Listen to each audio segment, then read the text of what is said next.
चाहते अपनी पत्नी के कंधे पर सर रखकर रोने लगते हैं कि मैं कितना अभागा पिता हूं कि मैं अपने बच्चे को कफन देने के लिए पैसे नहीं। रमाबाई कितनी समझदार होती है, वो जाती है बक्से में पुरानी साड़ी निकालती है, लाती है, फाड़ती, लपेटती, दे देती है। बाबा साहब अपने छोटे से जो है बच्चे की लाश को अपनी भुजाओं पर लेते हैं और पैदल जाते हैं और जाकर के शमशान घाट में अंतिम संस्कार करके चले आते हैं। जमाने के बाद कहते हैं कि रमेश खत्म हो गया, जानकारी है, गंगाधर खत्म हो गया, दफन करके मैं अभी आया हूँ, इंदु कहाँ है, मेरी बेटी कहाँ है। बाबा साहब की पत्नी पैर पकड़कर जो है बाबा साहब की जो है पैर पकड़कर रोने लगती है कि जिस समय आप पढ़ाई कर रहे थे आपने चिट्ठी लिखा था कि हम रामा तुम्हारे पास कुछ पैसे हो तो भेज दो, जो राजा खेमी राजा साहू जी ने भेजा है उस पैसे से मैंने किताबें खरीद लिया, मैं भूखे रहकर पढ़ाई कर रहा हूँ। मैं आवारा पशुओं के गोबर इकट्ठा करके ऊपरे पाट करके सुखा करके जो बंबई की गलियों में जो है बेच करके इंदु की दवा के लिए मैंने जो पैसे इकट्ठे किए थे, जब आपकी भूख आपकी चिट्ठी देखा कि आप मेरा पति भूखा रह कर पढ़ाई कर रहा है तो मैंने वो पैसे आपको भेज दिया और मेरी बेटी जो है दवा के अभाव में तड़प तड़प के मर गई। बाबा साहब डॉक्टर भीमराव अम्बेडकर कहते हैं मैं धन्य हो गया ऐसी पत्नी पाकर जिसने 4 संतानें खत्म हो गए लेकिन वो हमारे उफ नहीं कर रही। बाबा साहब कि पत्नी कहते हैं आप परेशान मत होइए, एक दिन हमारे जीवन हमारे समाज में खुशहाली आएगी।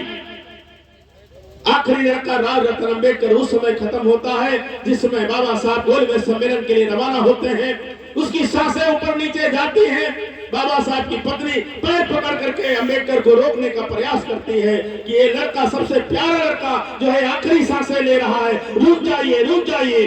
बाबा साहब कहते हैं कि मैं अगर रुक गया तो जहाज चला जाएगा और जहाज चला गया तो मैं लंदन नहीं पहुंच पाऊंगा और समय से लंदन नहीं पहुंचा तो करोड़ों लोग हमारे अधिकार से वंचित रह जाएंगे।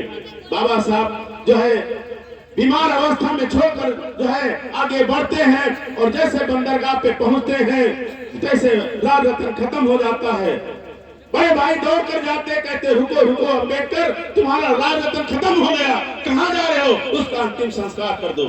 बाबा साहब उसी बंदरगाह पे खड़े होकर उनके आंखों से आंसुओं की धार बहती है। जिसके 4 बच्चे लगातार खत्म हो गए हो उसके दिल में उसके जो है दुख का आप जो है इंतहा करिए कि कितना दुख होगा।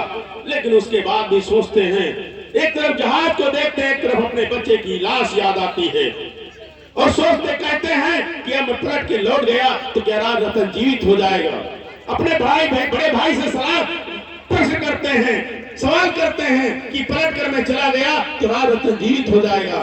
तो उनके बड़े भाई कहते हैं जीवित तो नहीं होगा, अगर मेरे जाने से राज रतन जीवित नहीं होगा और मैं चला गया तो जहाज जरूर चला जाएगा और जहाज चला गया तो मैं गोल में सम्मेलन में अपने लोगों के लिए अधिकार की बात नहीं कर पाऊंगा। बाबा साहब रोते हुए अपने भाई को विदा करते हैं और उसके बाद वो चले जाते हैं। जाने के बाद वहां से हमारे लिए शिक्षा, संपर्क, समानता, न्याय ये अधिकार लेकर आते हैं। हमने उन अधिकारों को प्राप्त किया। बहुत सारे लोग डॉक्टर, इंजीनियर, वकील, डीएम, एसडीएम बने, लेकिन जो बने उनके घर में खुशहाली आई। हम कब बनेंगे, हम कब बनेंगे, हमारी महिलाओं के घरों में बच्चे कब बनेंगे, ये जिम्मेदारी आपकी है।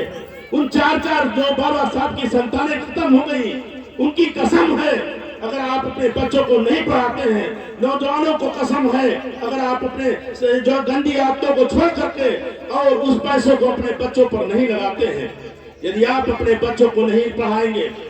बाबा साहब के आज भी 3री 4थी पीढ़ी है।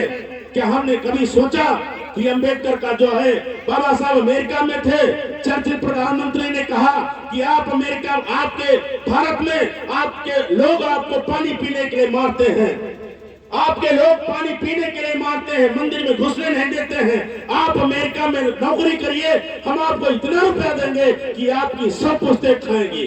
बाबा साहब ने कहा कि मेरी 4 संतानें चली गई, एक जो है यशवंत राव है, लेकिन मैं इस देश के 32 करोड़ आबादी को मैं अपनी संतान मानता हूँ।